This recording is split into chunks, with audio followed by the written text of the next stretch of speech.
शिक्षणामध्ये आमचे मार्गदर्शक आणि फाउंडेशनचे राजेश मान्य फडतरे साहेब, त्यांची सर्व टीम, त्याचप्रमाणे कृषीचे सहाय्यक आणि उमेद आणि आपण सर्व शेतकरी बंधूंनी घेतले.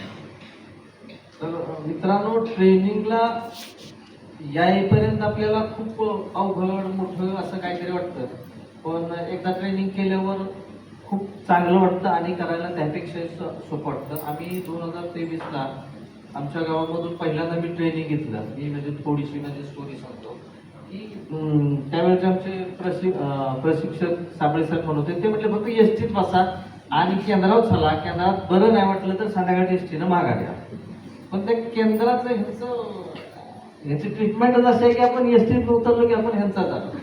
त्यामुळं ते खूप छान करतायत. आणि तिथनं परत आपण गावात गेलो की मग हे असं कुठं असते 17 माणसं एकत्र करून एकत्र शेती करणं किंवा सगळ्यांनी एक पीक करणं, तर हा खूप हे तुम्हाला गावात गेल्या प्रश्न नाही. असं कुठं असते 17 माणसं एकत्र आणि ती वर्षभर ठेवायची. तर हे खूप सोपं आहे मित्रांनो. मलाही अशीच अडचण आली होती की गावात गेलो असं कुठं असतं का, असं करतात का.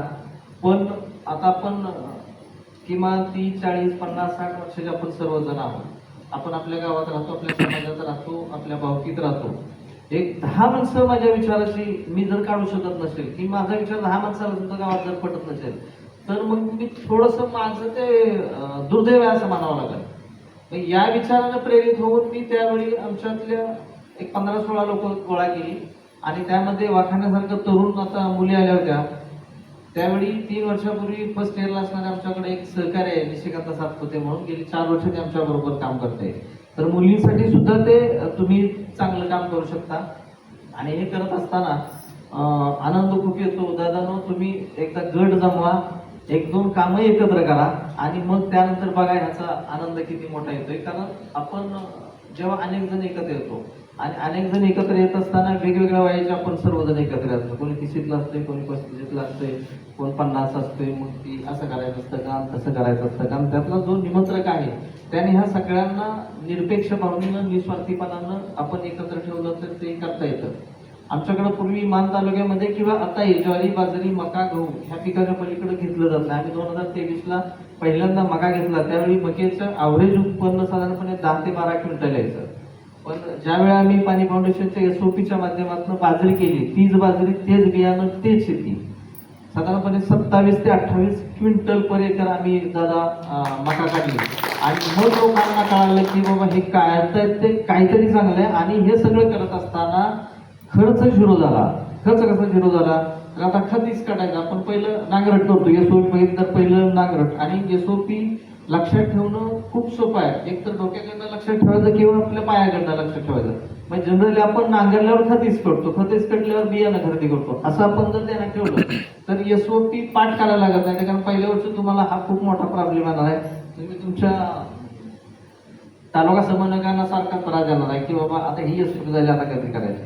तर ह्या मक्याचा एवढा चांगला अनुभव घेतल्यावर मग आमच्या गावामध्ये अजून 2-3 गट तयार झाले. आणि मग आम्ही त्याचा सरासरी विचार केला की मका घेतल्यावर आम्हाला एवढं उत्पन्न होतंय, मग त्याच शेतीत आपण दुसरं एखादं पीक घेऊ किंवा शेती थोडीशी उद्योग म्हणून बघायला आम्ही सुरुवात केली. आणि त्याच काळामध्ये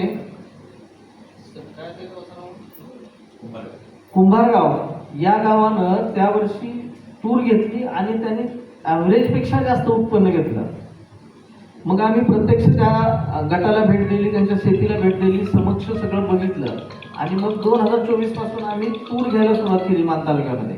मान तालुक्यामध्ये पूर्वी किंवा आमच्या सातारा जिल्ह्यामध्ये तूर हे शेळ्या मेंढ्यांना खायसाठी केलं जातं. म्हणजे एवढं आलं की त्याला शेळ्या मेंढ्यांनी खावं, म्हणजे त्यातून त्याचे उत्पन्न काही निघावं ही काहीच अपेक्षा नसते.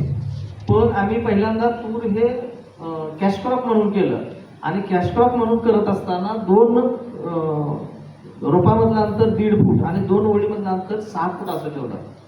आणि हे 6 फूट आम्ही ज्यावेळी तुरी टोचायला सुरुवात केली दादा, त्यावेळी तुमच्या वयाच्या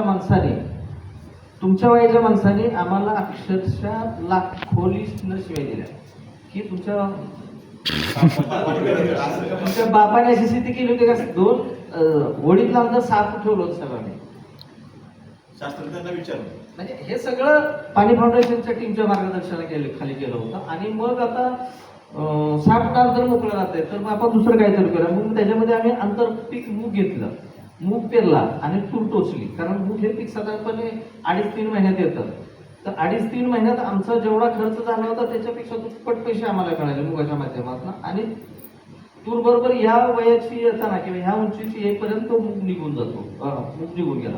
त्यामुळे नंतर तुरीची जी वाढ झाली आमच्या भागामध्ये किंवा आमच्या गटामध्ये साधारणपणे 5-6 फूट तूर उंच येत होती आणि दोन ओळीमधलं जे अंतर होतं 6 फुटाचं ते पूर्णपणे झाकळं एवढं झोकळं जात होतं की त्यातनं तुम्ही आतमध्ये चालू शकत नव्हता. आणि त्यामुळं ते आम्हाला आता थोडासा काळ जास्त